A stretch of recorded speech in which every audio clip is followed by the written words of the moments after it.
Allahumma alimna ma yanfa'una wanfa'na bima 'allamtana. Allahumma faqihna fid din wa 'allimna at-ta'wil wa zidna 'ilman ya rabbal alamin. Rabbi shrah li sadri wa yassir li amri wa hlul 'uqdatam min lisani yafqahu qawli. Subhanaka la 'ilma lana illa ma 'allamtana innaka antal alimul hakim wa la hawla wa la quwwata illa billah. Kita sambung bab yang ke-15 lagi. Hukmu murtakibil kabirah. Hukum pelaku dosa besar. Dan penyelesaian khilaf di antara percanggahan antara dalil-dalil di dalamnya itu. Qala al-imam musannif rahimahullahu ta'ala wa nafa'ana Allah bi'ulumihi fid darain. Wa qad ikhtalafa an-nasu fil kabirati idza mata al-'asi 'alayha wa lam yatub. Hal yajuzu an ya'fu Allahu anhu am la? Wa ja'at kullu firqatin bi adillatin min al-kitab was sunnah. Wa halul ikhtilafi 'indi anna af'al Allah ta'ala 'ala wajhain. Minha al-jariyatu 'ala al-'adati al-mustamirrah wa minha al-khariqah lil-'adah. والقضايا التي يتكلم بها الناس موجهة بجهتين إحداهما في العادة والثانية مطلقة وشرط التناقض اتحاد الجهة مثل ما قرره المنطقيون في القضايا الموجهة وقد تحذف الجهة فيجب اتباع قرائن فقولنا كل من تناول السم مات معناه بحسب العادة المستمرة وقولنا ليس كل من تناول السم مات معناه بحسب خرق العادة فلا تناقض وكما أن لله تعالى في الدنيا أفعالا خارقة وأفعالا جارية على العادة فكذلك في المعاد أفعال خارقة وعادية أما العادة المستمرة فأن يعاقب العاصي إذا مات من غير توبة زمانا طويلا وقد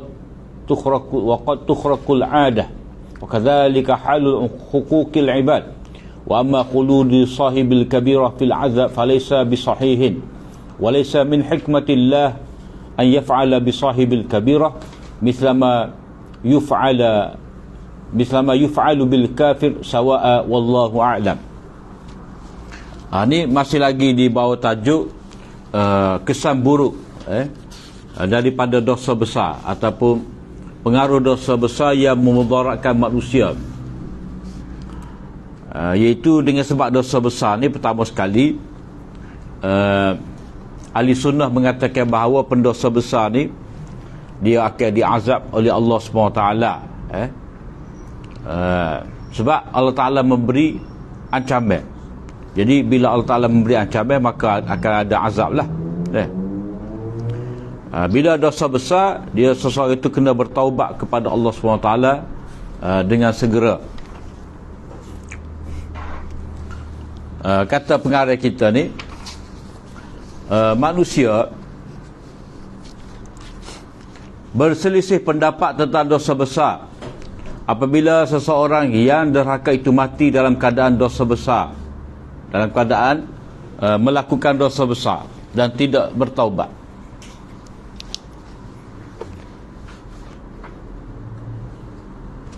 adakah Allah mengampuninya atau tidak? Setiap golongan mengemukakan dalil dari Al-Quran dan As-Sunnah. Jadi perbahasan ni, perbahasan dalam tafsir pun ada, dalam kitab hadis pun ada, dan ada juga dalam kitab akidah. Jadi maksud ada khilaf di kalangan firqah-firqah ni ataupun kumpulan pecahan ni, itu setiap kumpulan yang terdiri daripada ahli sunnah, Mu'tazilah dan Khawarij, manusia ni. Jadi masalah ni khilaf antara ahli sunnah, Mu'tazilah dan Khawarij. Ahli sunnah mengatakan bahawa dosa besar selain daripada kufur dan syirik tidak menyebabkan hamba itu terkeluar daripada iman, dan harus Allah mengampuninya walaupun dia meninggal dunia tanpa taubat. Jadi ahli sunnah kata pelaku dosa besar ni dia tetap sebagai seorang mukmin. Cuma istilah dia mukmin fasik, mukmin yang terkeluar daripada ketaatan. Dia tidak, orang taat lah. Fasik tu maknanya keluar daripada taat, dia derhaka. Jadi ahli sunnah kata disebabkan dosa yang dia lakukan tu tidaklah menyebabkan terkeluar dia tu daripada iman, daripada Islam. Dia kekal sebagai mukmin juga. Cuma mukmin ni dia banyak darjat lah. Mana mukmin yang asi, yang tidak taat. Jadi kita belajar dalam hadis Islam tu, iman itu dia ada 70 lebih cabang. Mana iman tu ada darjat-darjat. Jadi orang yang dia melakukan dosa besar ni, dia masih lagi dalam kategori orang beriman. Sebab orang itu bila dia mengucap 2 kalimah syahadah, dia tidak akan terkeluar daripada syahadah dia tu, melainkan dia mengingkari benda yang bersabit dengan syahadah. Macam dia engkar kewajipan semaya. Sedangkan kewajipan semaya tu dia terangkum di bawah pengertian syahadah ataupun tuntutan syahadah. Dia engkar perbuatan, dia engkar semaya, mana dia engkar perintah Allah, Allah yang memerintahkan dia. Maka bila dia tinggal semaya, kemudian dia bantah pula, dia engkar pula, maka itu dikira sebagai kufur. Kufur akbar. Kufur besar yang menyebabkan dia terkeluar daripada millah, daripada agama, kerana hukum semaya itu adalah fardu, sabit berdasarkan kepada nas qat'i. Kalau dia engkar, berarti dia mengingkari agama, maka dia terkeluar daripada agama. Jadi ahli sunnah mengatakan bahawa dosa besar selain daripada kufur dan syirik tidak menyebabkan hamba itu terkeluar daripada iman, yakni dia masih lagi sebagai mukmin, kecuali kufur dan syirik.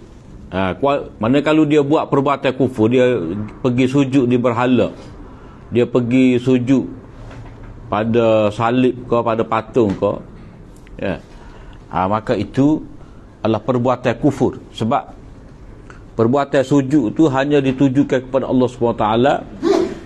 Bila dia sujud pada sembahan-sembahan selain daripada Allah Ta'ala, maka itu dikira sebagai kufur.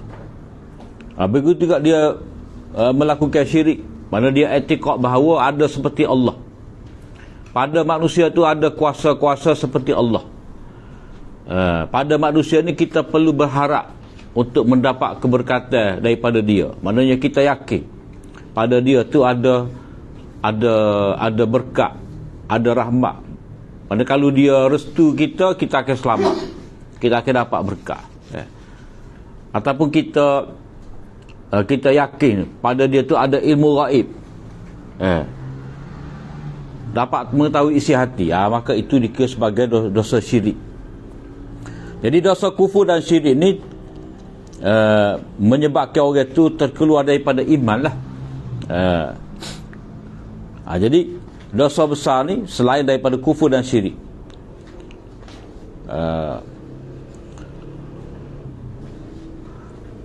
orang itu masih lagi dikira sebagai orang beriman.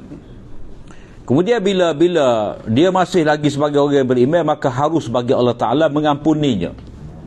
Sebab Allah Ta'ala sebut dalam surah An-Nisa ayat 48 tu, innallaha la yaghfiru an yushraka bih wa yaghfiru ma duna dzalika liman yasha. Sesungguhnya Allah SWT tidak mengampunkan dia tu disyirikkan. Kalau manusia tu mensyirikkan dia tidak akan ampun. Wa yaghfiru ma duna dzalika liman yasha, dan dia boleh mengampunkan dosa selain daripada perbuatan syirik. Jadi di situ dia ada sebut kepada kita pengampunan ni akan diberikan oleh Allah SWT selain daripada syirik. Syirik tak boleh. Sebab syirik ni maknanya memberikan sifat-sifat Allah Ta'ala pada manusia, letak sifat Allah Ta'ala pada manusia. Maknanya kita menganggap ada tandingnya bagi Allah lah. Ada keserupaan orang tu dengan Allah. Allah Ta'ala ni ada tandingnya dia. Orang boleh anggap ada sama seperti Allah. Mana kita telah menghina Allah. Wa ma qadarullah haqqa qadri, mereka tidak mengagungkan Allah Taala sebagaimana sepatutnya. Itu dikatakan syirik. Kemudian dosa lain tu wa yaghfiru ma duna dzalika liman yasha, dosa lain tu dia boleh mengampunkan, yang ni tertakluk kepada masyiah dia, kehendak dia. Jadi Allah Taala ni dia ada iradah, ada kehendak. Jadi kehendak dia tu macam-macam lah kita belajar dalam bab kalau akidah sifat 20 tu dah Allah Taala berkehendak segala benda yang mungkin, benda yang harus. Benda yang harus. Jadi benda tu harus bagi Allah Taala ke tidak? Yang ni memaafkan dosa orang yang melakukan kesalahan, memaafkan orang yang melakukan dosa ni, itu harus kepada Allah Taala. Sebab apa? Sebab Allah Ta'ala dia ada sifat rahmat, ada sifat pengampun. Jadi kalau dia memaafkan pendosa, itu tidaklah menjejaskan rahmat dia, menjejaskan keagungan dia. Kalau dia memaafkan tu, itu berkait dengan sifat rahmat dia, sifat belah kasihan dia. Jadi memaafkan orang yang bersalah dengan tidak dihukum, itu adalah satu rahmat yang besar. Walaupun dari segi adilnya, dari segi adil, orang tu buat salah, memang kena hukum lah. Tetapi kalau nisbah pada manusia ni, orang yang bersalah terhadap dia memaafkan, itu berarti dia tu seorang yang berjiwa besar. Mana orang lain tak boleh maaf, dia boleh maaf lagi. Mana dia ada jiwa besar, dia tak cara. Dia tak cara orang tu buat dosa ke, buat salah pada dia ke, dia tetap memaafkan. Ahli sunnah wal jamaah lah. Kita cara ahli sunnah wal jamaah dulu. Dia maknanya tertakluk kepada masyiatullah, kehendak Allah. Allah Ta'ala boleh memaafkan. Jadi kehendak Allah Ta'ala untuk memaafkan tu, dia tidak bercanggah dengan apa yang harus bagi Allah. Tidak bercanggah dengan sifat-sifat wajib bagi Allah. Mana kalau dia memaafkan, itu tidak berarti Allah Ta'ala memukiri janji. Sebab Allah Ta'ala memberi ancaman janji untuk azab orang yang buat dosa kesalahan. Tiba-tiba dia memaafkan, itu tidak dikira sebagai memukiri janji. Itu menzahirkan kemaafan, rahmat. Tu nanti dulu. Waktu bincang panik. Bincang panik sikit. Mana pada asalnya dosa kecil, dosa besar ni, Allah Ta'ala boleh memaafkan kesalahan. Allah Ta'ala boleh memaafkan. Memaafkan tu tidak bercanggah dengan sifat kemuliaan dia. Kalau dia memaafkan, itu sesuai dengan kemuliaan dia, rahmat dia, kasih sayang dia. Jadi memaafkan orang yang bersalah harus bagi Allah Ta'ala, sebab itu tidak bercanggah dengan sifat dia. Tetapi ada benda ya, kalau setengah orang dia buat andai, boleh ke tidak Tuhan ni mematikan diri dia, mematikan diri dia sebab kehendak, kudrat kan? Boleh ke tidak Tuhan berkehendak untuk menjadikan makhluk ni luar daripada kawalan dia? Itu tak boleh lah, sebab bercanggah dengan kudrat dan iradah dia, mematikan diri dia. Ni makhluk Allah Ta'ala mematikan, goto Allah Ta'ala mematikan. Boleh ke tidak Allah Ta'ala mematikan diri dia? Tak boleh lah, sebab benda tu tidak benda tu adalah mustahil. Mustahil kerana bercanggah dengan sifat dia al-hayy, al-qayyum, yang hidup, yang mentadbir. Jadi kalau orang tu melakukan kesalahan, dia Allah Ta'ala boleh memaafkan, sama ada dia bertaubat ataupun tidak. Itu harus bagi Allah Ta'ala, sebab benda tu tertakluk kepada kehendak dia. Kehendak dia. Sebab kehendak Allah Ta'ala tu benda besar. benda besar atas kehendak dia. Fa'alul lima yurid, dia buat apa sahaja hak dia nak. Jadi antara hak dia naknya, dia boleh itu memaafkan kesalahan. Walaupun dia meninggal dunia tanpa taubat. Mana orang mukmin yang berdosa tadi ataupun orang fasik tadi, dah suk nyawa dia mati dengan buat maksiat, dosa besar, Allah Ta'ala boleh ampunkan dia walaupun dia mati tanpa bertaubat.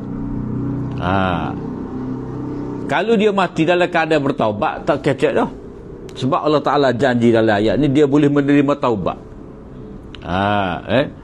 Sebab dia suruh kita taubat.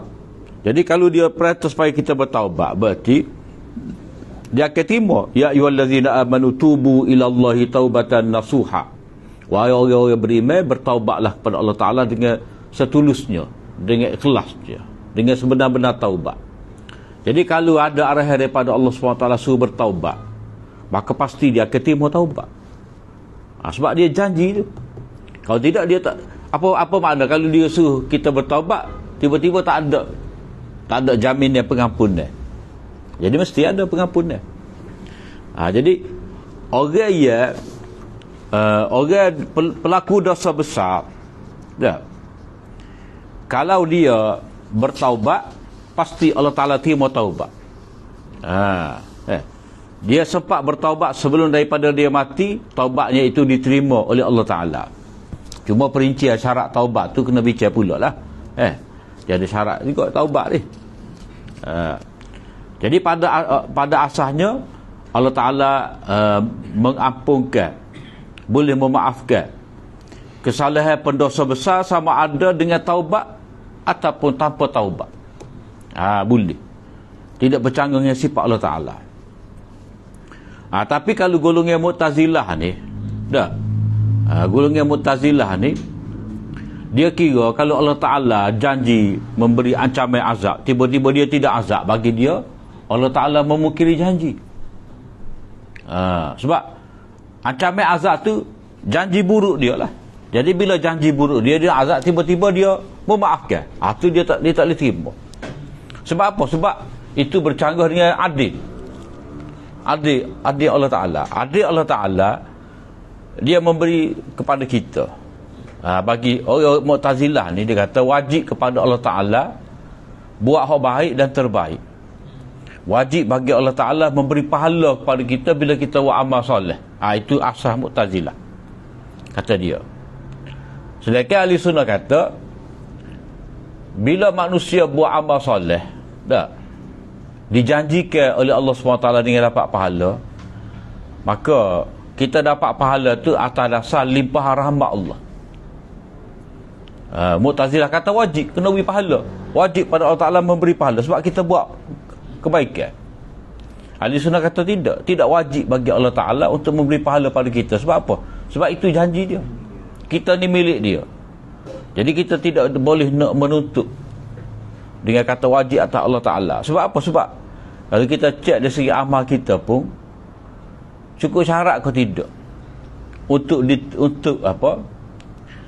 diterima oleh Allah Ta'ala. Kalau kira banyak kekurangan kita tu, semaya tak khusyuk, ibadat tak banyak, jadi banyak perkara tu, tapi dia terima juga. Dia terima juga amal kita. Jadi dia terima tu, dan dia memberi syurga tu atas dasar rahmat dia. Sebab tak pandai dengan semaya kita, satu semaya 10 minit nak dibandingkan nikmat. Nak bayar nikmat dunia ni pun tak boleh. Apatah lagi nak beli nikmat akhirat. Kalau ni kita terima dah nikmat. Kalau kita kecek gaya Mu'tazilah ni atas dasar adil, ibadat yang kita buat ni nak bayar nikmat yang kita dapat atas dunia ni, nikmat mata, nikmat hidung, nikmat nyawa, nikmat tubuh badan kita, nak bayar tu tak ada. Apatah lagi nak beli dan bayar nikmat di akhirat, hak beli 4 kali ganda di dunia.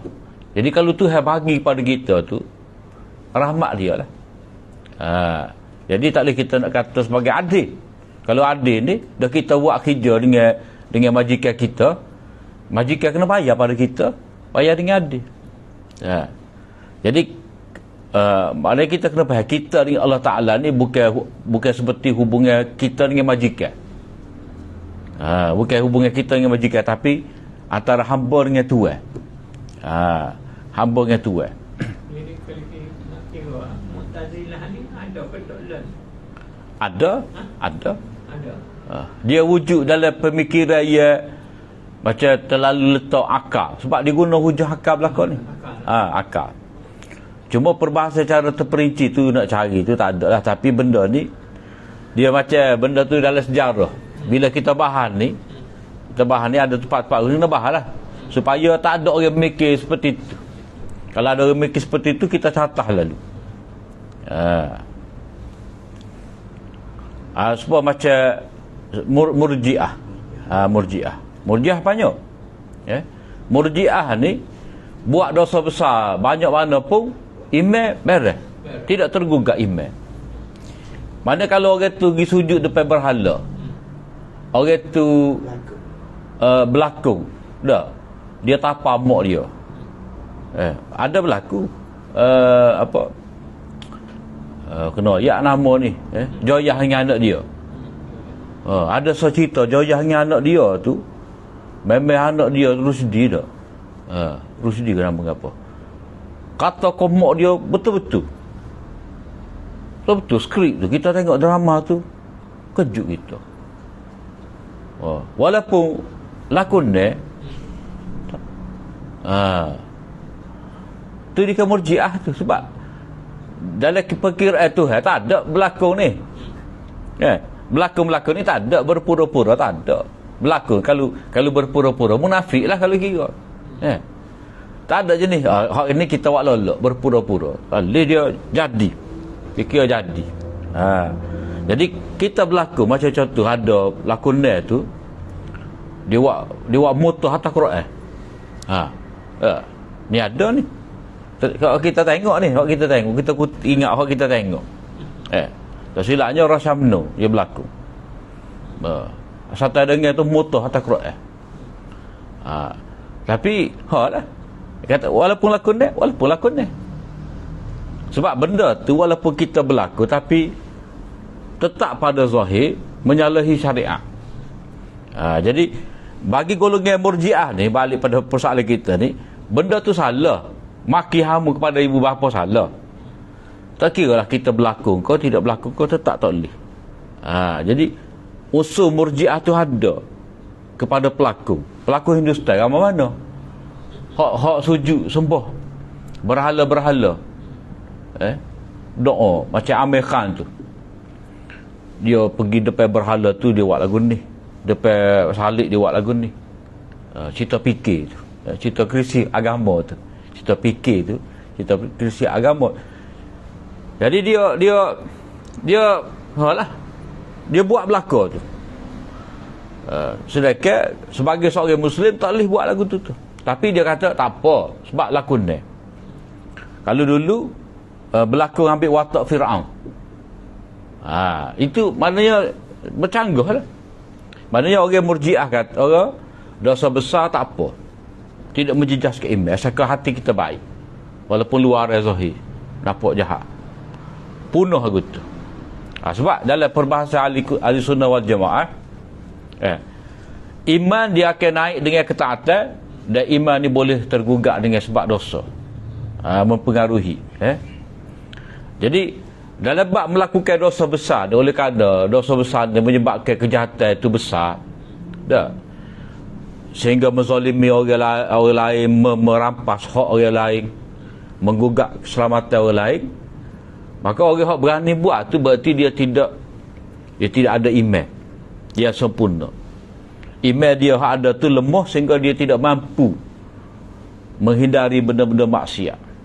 Maka sebab itulah orang yang melakukan dosa-dosa besar, walau dia dikira sebagai orang mukmin, tetapi mukmin yang derhaka.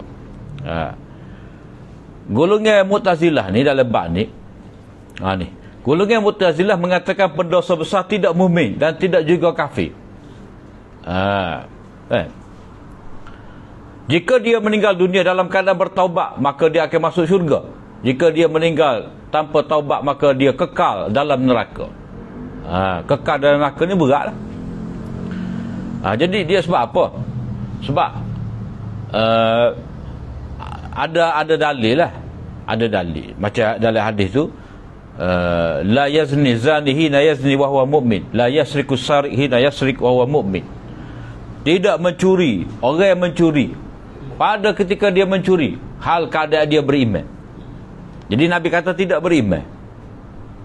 Jadi bila Nabi kata dia tidak beriman, maka Mu'tazilah kata orang pendosa besar tadi dia tidak mukmin lah. Dia pegang dengan zahid hadis tadi. Tidak mukmin. Jadi bila tidak mukmin, kalau dia tidak bertaubat, kekal dalam neraka lah dia. Sebab dia faham hadis tadi, Nabi menafikan iman daripada orang yang mencuri. Jadi mencuri dosa besar. Nabi kata tidak beriman ketika dia mencuri itu. Jadi bila dia curi, dia hilang mukmin dia. Lepas tu jadi kafir? Tidak pula. Dia berbeza dengan Khawarij. Khawarij ni pula kata pelaku dosa besar, bahkan juga pelaku dosa kecil adalah kafir, kekal dalam neraka apabila dia meninggal dunia tanpa taubat.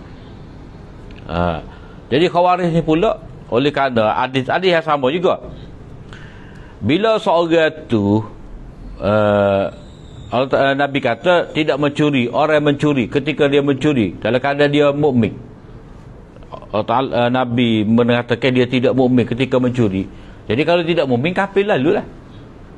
Dia gigit.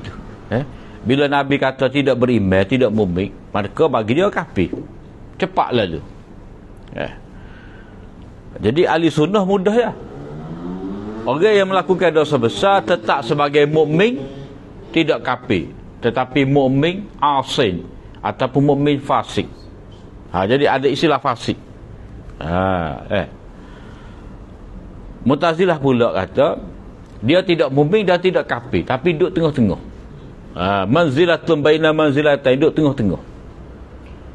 Jadi duduk tengah-tengah ni kesudah dia neraka juga kalau ikut Mu'tazilah. Khawarij ni pula kata bila orang tu buat dosa besar, Nabi menafikan mukmin, berarti dia kafir. Tapi tengok daripada ni, dia taubat lah. Kalau bertaubat tak apalah. Dia balik semula. Dia balik semula jadi taat. Tapi Mu'tazilah dan Khawarij tadi, kalau orang tu mati dalam keadaan tidak bertaubat, maknanya dia kekal dalam neraka lah. Kekal dalam neraka sampai bila-bila. Jadi Imam Waliyullah yang kita baca tadi, kalau pendosa besar kekal dalam neraka, Allah Ta'ala tidak menerima taubat dia, itu bercanggah dengan hikmah Allah Ta'ala. Sebab dosa besar tadi buat, ada yang berkait dengan manusia, berkait dengan harta benda,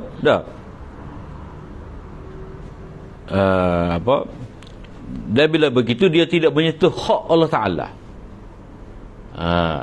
tidak menyentuh zat Allah Ta'ala, tidak menyentuh sifat Allah Ta'ala. Macam orang tu curi harta dia, dia ambil 10,000, harta ni bagi Allah Ta'ala tak ada nilai apa. Tak ada nilai apa. Sebab kalau harta tu ada nilai di sisi Allah Ta'ala, sebesar sayap nyamuk pun Allah Ta'ala tidak akan bagi minum kepada kafir. Tak ada nilai. Tapi dia kira sebagai dosa besar tu sebab dia menceroboh hak manusia. Jadi Allah Ta'ala boleh maafkan dosa besar tadi. Jadi kalau dia tidak memaafkan, itu bercanggah dengan hikmah dia. Sifat hikmah dia memaafkan, merahmati.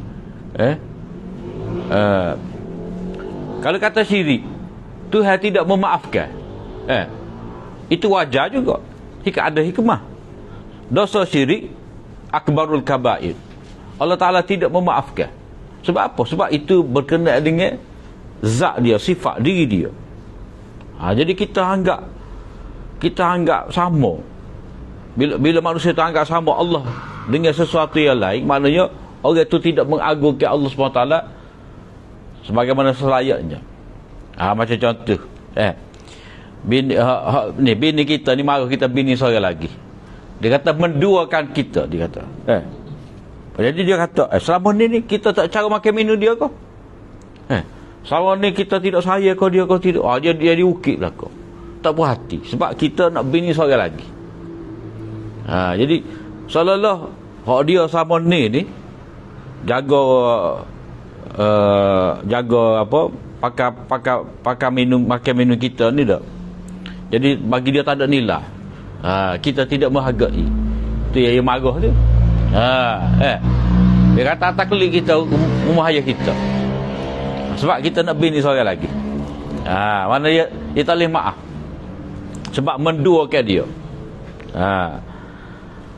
Contoh mudah faham tak? Jadi kalau orang tu syirik kepada Allah Ta'ala tidak memaafkan, supaya lagu tu sebab ia memberi nikmat Allah. Tiba-tiba kita kata ada orang sama seperti Allah. Syirik. Kalau kufur lagi berat. Hak ni Tuhan, Allah sebagai Tuhan, tiba-tiba kita cari Tuhan lain. Tak nampak Allah sebagai Tuhan. Tu Allah Ta'ala murka. Jadi dalam bab kufur dan syirik, dua-dua tu Allah Ta'ala tidak maafkan. Cuma antara kufur dan syirik tu ada perbezaan, ada persamaan.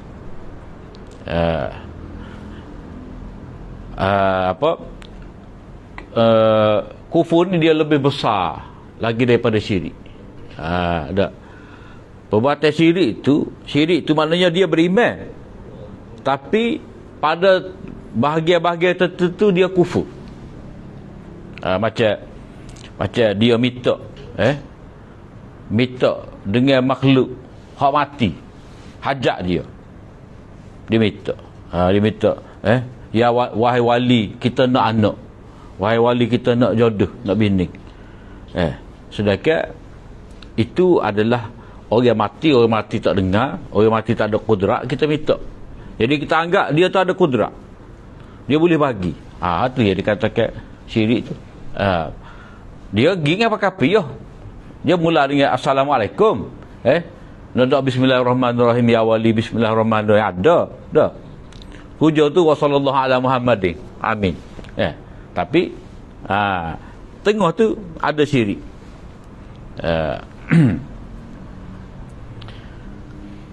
Jadi kalau Allah Ta'ala mengekalkan pendosa besar dalam neraka, itu bercanggah dengan hikmah.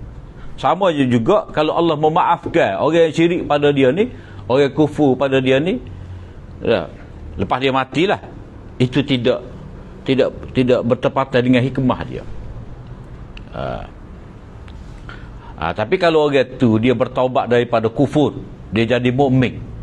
Orang tu bertaubat daripada syirik, dia jadi tauhid, ahli tauhid. Jadi Allah Ta'ala boleh memaafkan.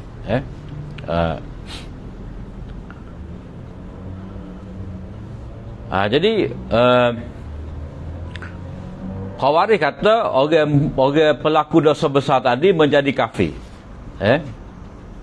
Menjadi kafir, kekal dalam neraka, tidak diampunkan oleh Allah Ta'ala apabila dia meninggal tanpa taubat. Jadi kesesatan Mu'tazilah dan Khawarij dalam bab ni, mana dia salah faham. Dia pegang kemah-kemih dengan satu ayat, satu dalil, dia tak nampak dalil lain. Hak mudahnya macam ayat kita baca tadilah, ya ayyuhallazina amanu tubu ilallahi taubatan nasuha. Bertaubatlah kepada Allah Ta'ala wahai orang-orang beriman dengan sebenar-benar taubat. Jadi suruh bertaubat tu adalah kerana dosa dia buat. Jadi dia ada dosa yang dia buat, Allah Ta'ala suruh taubat. Suruh tu Allah Ta'ala dahulukan dengan panggilan ya ayyuhallazina amanu. Mana nama sebagai iman tu tak hilang, tetap sebagai orang beriman. Dia sama juga macam ayat ada ayat saat ni terlicah dah. Mana dia tetap sebagai mukmin. Wa idza fa'alu fahishatan aw zalamu anfusahum zakarullaha fastaghfaru lidzunubihim. Jadi ayat tu, ayat surah Ali Imran tu ayat berapa dah? 120 gitulah. Wasari'u ila maghfiratin min rabbikum. 123. Ayat lepas pada tu 124. Wallazina idza fa'alu fahishatan. Jadi wallazi itu maknanya dalam konteks orang muttaqi. Orang muttaqi peringkat pertama dia buat amal soleh, tidak buat dosa besar. Muttaqi peringkat kedua, muttaqi yang buat dosa besar lalu cepat dia bertaubat.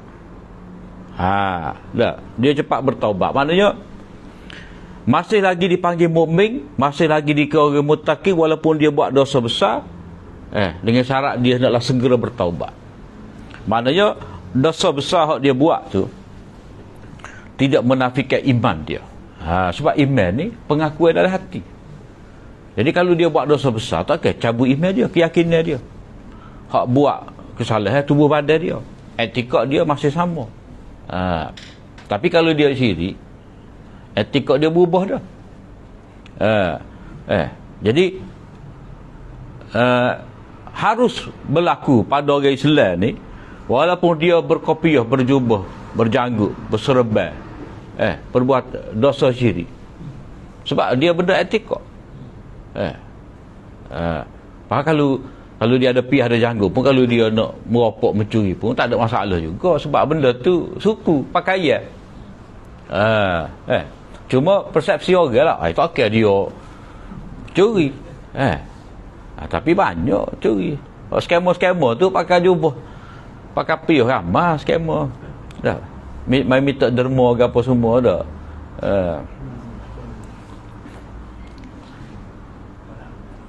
Jadi masing-masing tu dia ada dalil masing-masing lah. Jadi balik kepada cerita ni, Imam Wahidullah kata khilaf popok ahli kiblah ni. Popok ahli kiblah ni, maknanya Mu'tazilah, Khawarij ni, dia maya pengadap Kaabah juga, ahli kiblah juga, cuma dia menyalahi ahli sunnah. Jadi ni tiga besar lah: Mu'tazilah, Khawarij, ahli sunnah. Tiga kumpulan besar dalam Islam. Jadi perbahalan ni, pertikaian di sini dipanggil pertikaian antara ahlul kiblah. Maknanya ahlul kiblah ni kalau dia masih lagi menghadap kepada Baitullah, ahlul Islam, ahlul kiblah. Ni tak termasuk Syiah dah. Syiah dia ada kiblat dia lain. Kiblat dia kubur. Kubur imam-imam. Kita tak boleh panggil ahlul kiblah tu, sebab kalau kita baca dalam kitab dia tu, kalau boleh kata dia, kita semaya ni dengan ngadap sekali kubur dah Kaabah. Itu tak boleh panggil ahlul kiblah tu.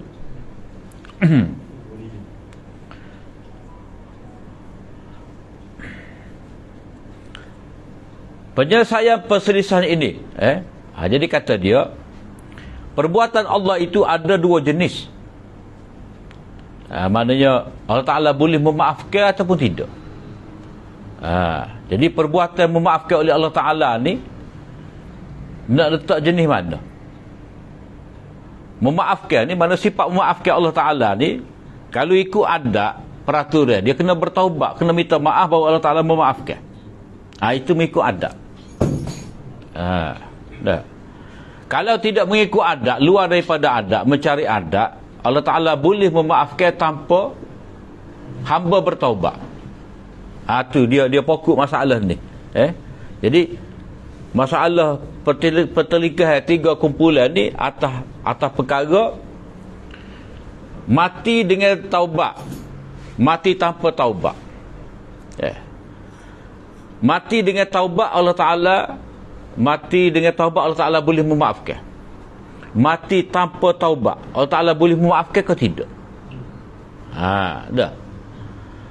Jadi kalau mengikut Khawarij dan Mu'tazilah ni, dia kata Allah Ta'ala ni dia kena Allah Ta'ala ni hanya memaafkan bila orang tu bertaubat. Kalau tak taubat, dia tak maafkan. Ahli Sunnah kata tidak. Masyiatullah tu penting di sini, kehendak Allah. Kehendak Allah, maknanya Allah Ta'ala walaupun dia menetapkan kena bertaubat baru dia memaafkan, tanpa taubat pun dia boleh memaafkan. Sebab apa? Sebab sifat memaafkan tu satu sifat yang khusus bagi Allah Ta'ala, besar tu, memaafkan. Sebab kalau kita duduk dalam negara ni dah, dia ada pengampunan diraja. Pengampunan diraja besar tu, maknanya raja ni dia selain daripada ada kuasa memerintah bertadbir, dia ada kuasa pengampunan. Ni walaupun dia kata penjara seumur hidup ke, tak banyak sangat kesalahan gapo, tapi dia raja kata aku nak maaf, tak dia kata gapo, lawyer tak boleh nak buka kes mula, tak boleh bila pengampunan diraja. Jadi Allah Ta'ala ni bila dia nak memaafkan walaupun tak ada asbab, yang ni walaupun tanpa taubat, dia boleh maafkan. Itu kehendak dia. Jadi dua perbuatan Allah Ta'ala ni ada dua jenis. Pertama, ada yang mengikut adat kebiasaan yang berterusan, dan kedua ada yang lain mencari adat. Jadi kalau konteks ni mengampunkan setelah taubat. Dah. Mengampunkan dengan syarat taubat itu kebiasaan. Dengan cara mencari adat ni maknanya mengampunkan tanpa taubat. Jadi mengampunkan tanpa taubat ni lah Khawarij dengan Mu'tazilah tak boleh terima.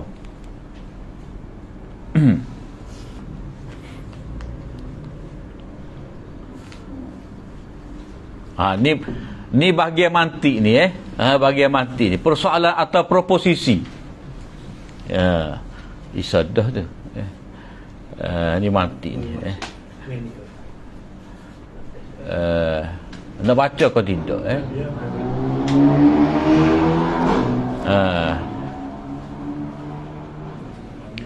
Persoalan atau prosesi yang dibicarakan oleh manusia ditentukan oleh dua mod yang berbeza. Pertama, mod pada adat kebiasaan, dan kedua secara mutlak. Jadi syarat percagahan ialah wujudnya persamaan mod seperti yang diputuskan oleh ahli logik berhubung dengan prosesi. Prosesi ni maknanya kenyataan lah yang mengandungi mod, ataupun dia panggil qadaya muwajjahah. Tutup kurungnya. Kalau ni nampak sikit je, tapi banyak ni. Ni kita simpan dulu. Kita bahas bawah. Bawah. Jadi Imam Wahidullah kata Allah Ta'ala boleh memaafkan tanpa taubat. Allah Ta'ala boleh memaafkan tanpa taubat. Ini adalah benda mencari adat. Macam kita kata dalam peperangan Badar, kalau mengikut adatnya tak benar orang Islam. Pertama, bilangan sedikit. Yang kedua, kelengkapan senjata yang tidak cukup. Jadi nak menang pada ketika tu hampir mustahil. Kalau ikut adat memang kena ganyel dah. Sebab 300 lebih lawan 1000. Tapi Allah Ta'ala atas pertolongan dia. Jadi pertolongan dia itulah mencari adat.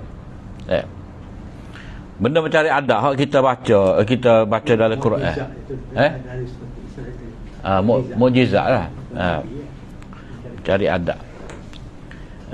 Macam pisau ia gunakan oleh Nabi Ibrahim untuk sembelih anak dia. Pada adanya mati dah.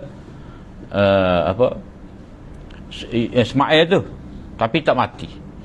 Api yang membakar Nabi Ibrahim pada adanya hangus, terbakar. Tetapi bila Allah Ta'ala tarik kudrat pada api, tukar daripada menjadi panas kepada jadi sejuk, tapi tidaklah membeku.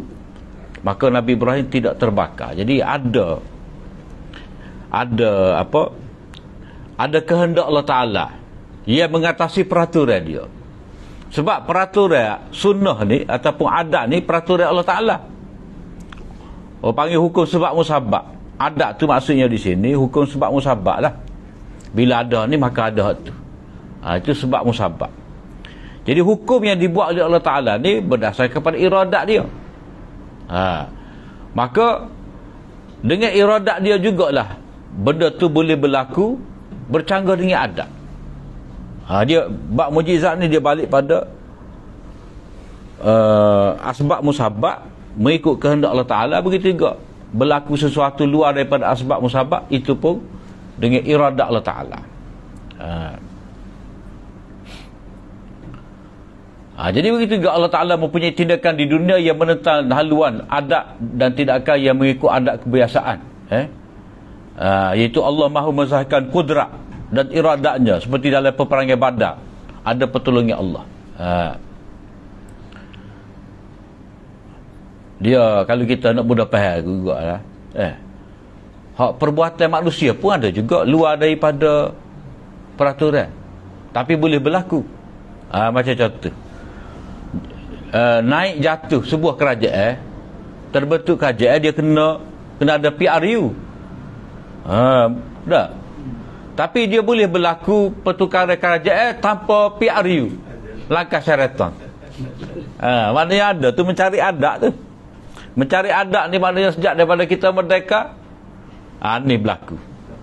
Pertama kali. Mencari adat tu. Tu hak manusia lah. Hak manusia.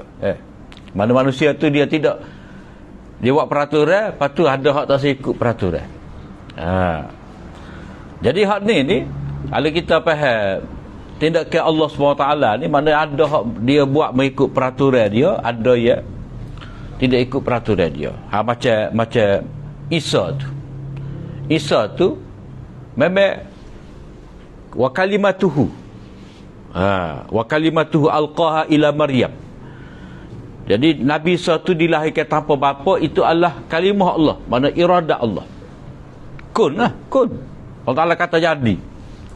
Jadi wujudlah. Walaupun kalau mengikut adatnya, dia kena ada sperma. Kena ada benih laki perempuan. Hubungan tu. Barulah dia akan lahir anak. Tapi hak Isa tu dia sorang ya. Lagu tu mencari adat. Jadi Imam Abdullah nak cerita di sini, walaupun pada syaratnya, pada peraturannya, Allah Ta'ala tidak mengampunkan tanpa taubat, tapi pengampunan akan ada juga di akhirat nanti, walaupun tanpa taubat. Sebab apa? Sebab pada ketika itu Allah Ta'ala nak zahirkan rahmat dia, pengampunan dia. Macam contoh, seorang tu dia masuk syurga kerana berdasar kepada iman dan amal dia. Orang tu boleh selamat daripada api neraka dengan iman dan amal dia. Kena cukup syarat dia, kena berat timbangan di sisi Allah, barulah Allah Ta'ala masukkan dia dalam syurga. Tapi Allah Ta'ala nak zahirkan luar daripada hukum ni, itu ada orang yang Allah Ta'ala boleh maafkan dia, boleh masukkan dia dalam syurga walaupun amalan dia tu tidak sebelah mana. Melalui mana? Syafaat. Padahal kalau ikut orang lain, kalau orang lain ni kena tunggu lama dah. Kena perbicaraan berapa ribu tahun tak tahu. Tapi dia ni dipanggil, cara lalu macam kalau kita tengah beratur tu, beratur di kaunter, nak order makanan, tiba-tiba token tu tengok kita, ustaz-ustaz mai. Pergi ke tepi, potong kira ke. Macam syafaat tu. Jadi orang lain tengok, tak ada ni, kita tunggu, tapi dia boleh. Ni orang panggil syafaat je. Tidak ikut peraturan.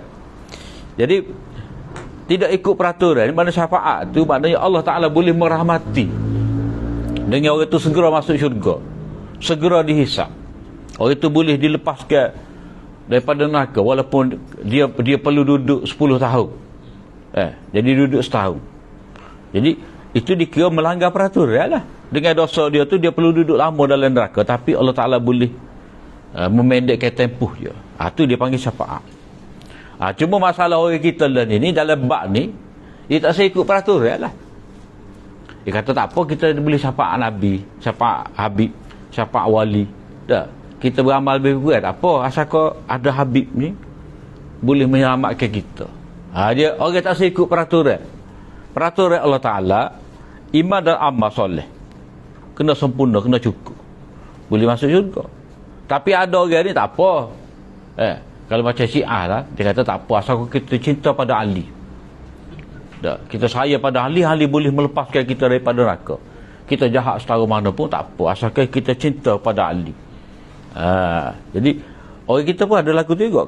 Kalau dia terlalu berpaut pada syafaat, macam bawah ni, Rosyamno kata pada Habib Omar, wahai Habib, pandang kami, supaya di akhir nanti kalau Habib nampak kami di pada mahsyar, Habib boleh kecek dengan Allah, melepaskan kita daripada azab. Tak boleh buat lagu tu. Kita tak boleh nak berkata tak apa, ada kawan ni boleh memberi syafaat, orang ni boleh syafaat, tak boleh. Kita tak tahu bahawa Habib baru syukur. Jadi okey. Maknanya orang tu dia kena ikut adat dulu, peraturan. Adat di sini mana peraturan Allah Ta'ala. Iman dan amal soleh barulah lepas daripada neraka, masuk syurga. Syafaat ni cerita kemudian, luar daripada kebiasaan. Wujud syafaat tu kerana kasih sayang Allah Ta'ala.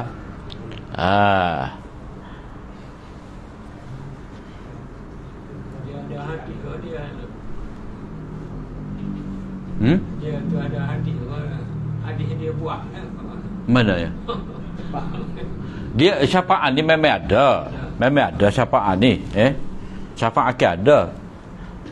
Tapi dia syafaat ni dia bersyarat lah. Allah Ta'ala benarkan pada Nabi untuk memberi syafaat. Lepas tu orang yang mendapat syafaat tu dia layak ke tidak? Dengan izin Allah Ta'ala, liman yasha wa yarda. Allah Ta'ala beri izin pada Nabi, lepas tu orang tu Tuhan kenal ke tidak. Jadi kalau dia ahli tauhid boleh, ahli syirik tak boleh. Jadi syafaat ni dia bukan tempat pergantungan kita, sebab syafaat ni bukan pilihan kita. Bukan pilihan kita. Tu memang mutlak Allah Ta'ala, ikut dia. Dia nak beri siapa dia boleh pilih. Allah Ta'ala kata, siapa dia kamu nak selamatkan. Macam Allah Ta'ala kata pada Nabi, tengok siapakah hak ada neraka tu, hak boleh pengampunan dikeluarkan daripada neraka, kamu keluarkan.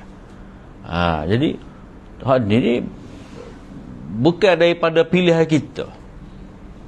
Kalau kita duduk atas dunia ni boleh aja. Kita tak layak, tak ada CJ pun kita boleh hala bawah meja tu. Walaupun kita ni tak cukup syarat, tak ada kabel, tapi tak boleh buat lagu tu. Dia syarat Allah Ta'ala tu.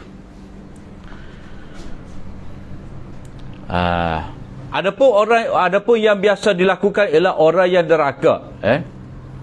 Apa yang biasa berlaku, sedap sikit. Apa yang biasa berlaku ialah orang yang deraka jika mati dalam keadaan tidak bertaubat akan dihukum dalam tempoh yang lama, dan kadang-kadang berlaku pelanggaran adat, dan beginilah keadaan hak manusia. Maknanya seperti kita kata tadilah, pada hukumnya orang ni bila dia mati tanpa taubat, Allah Ta'ala boleh azab dia. Tapi Allah Ta'ala boleh untuk tidak mengazabkan dia. Atas apa? Atas sebab masyiah dia, kehendak dia. Adapun orang yang melakukan dosa besar dihukum selama-lamanya, ini adalah tidak benar. Tidak benar ni maksudnya bercanggah dengan hadis-hadis lah. Sebab dalam hadis tu kan, hadis akhir dalam kitab Muslim tu, dalam kitab Imam Sahih Muslim tu, orang mukmin yang terakhir keluar daripada neraka, ada imej sebesar zarah, dia dapat syurga seluas dunia dan seisinya. Jadi ada imej sebesar zarah dia masuk dalam neraka, mana dia mati dan kadang buat maksiat lah. Lepas tu dia dapat syurga. Bukan kata email sebesar zarah tu makna dia tak ada amal kebaikan melainkan email saja, tidak. Makna dia tak buat benda fardu, dia buat benda salah. Jadi bila dia tinggal benda fardu, buat benda salah, ini dikira sebagai pelaku dosa besar. Maknanya Allah Ta'ala mengampunkan untuk dia. Jadi tak benar tu orang buat dosa besar dihukum selama-lamanya kekal dalam neraka. Maknanya bercanggah dengan dalil Quran, dalil hadis. Dan bukan hikmah Allah Ta'ala juga. Maknanya bercanggah sifat Allah Ta'ala, menyamakan, memperlakukan orang yang berdosa besar dengan orang kafir secara sama. Tidak bersesuaian dengan hikmah Allah Ta'ala. Orang kafir lain. Orang kafir dia tak kenal Tuhan. Dia tidak akui Allah sebagai Rabb. Orang mukmin dia akui. Jadi kita tak boleh nak layan hukuman yang sama. Sebab hukuman untuk orang kafir kekal dalam neraka. Jadi tak kira lah orang mukmin yang fasik tadi kekal juga dalam neraka. Itu tak adil. Dia kata sebab itulah bukan hikmah Allah. Allah jua lebih mengetahui. Lepas tu hak perenggan tu ilmu mantik tu. Ilmu mantik. Nak urai kau tak si urai, cerita minggu depan lah. Mantik ni macam gini lah. Contoh dia bagi tadi, siapa-siapa telan racun mati. Satu lagi, tidak semua orang telan racun mati. Dia nampak bercanggah, tapi tidak bercanggah. Sebab masing-masing itu benar pada tempat dia. Siapa-siapa telan racun dia mati, makna ghalib, kebiasaannya. Lepas tu siapa-siapa telan racun tak mati, maknanya ada orang tertentu. Supaya orang lah, setengah orang tu makan 2 pinggan nasi baru kenyang. Tu 2 senduk kenyang dah. Dia tidak bercanggah. Kalau dia kata saya makan nasi tak kenyang, atau kata saya makan nasi kenyang, tengok dulu makan nasi banyak mana. 2 pinggan hanya kenyang lah. Saya makan nasi tak kenyang, tanya berapa? Senduk je. Hanya tak kenyang sungguh lah. Muka senduk, muka duduk baru lekat sini, tak turun bawah lagi. Jadi kedua kenyataan itu dia ada mod dia. Mod tu maknanya macam sebahagian, keseluruhan. Macam kata dia macam contoh apa ni, sini ada kode ni. Semua manusia mati. Semua manusia mati. Manusia tidak mati. Semua manusia mati, maknanya lama mana dia hidup pun dia akan mati. Manusia tidak mati, maknanya selagi tidak sampai ajalnya, waktu dia. Dia kenyataan itu dia tidak akan berlaku pencanggahan, melainkan benda tu dia sama daripada 2 sudut syarat dia. Macam dia besar, dah. Atau kata dia tidak besar. Besar tu boleh jadi besar dari segi tubuh, boleh jadi besar dari segi kedudukan. Mana sudut tu, sudut pencanggahan tu. Jadi dalam bab ilmu mantik ni dia panggil bab tanakut. Bab tanakut.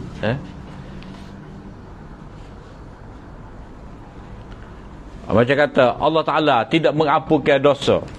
Macam hak ayat orang hak bunuh orang lain dengan permusuhan tu, dia kekal dalam neraka. Lagu mana? Maksud dia kalau dia tidak bertaubat. Kalau dia bertaubat, Allah Ta'ala boleh ampunkan dia. Jadi itu perbahasan mantik lah. Kita rasa tak payah. Tak payah. Allah. Asalkan maksud dia nak tu sampai ada.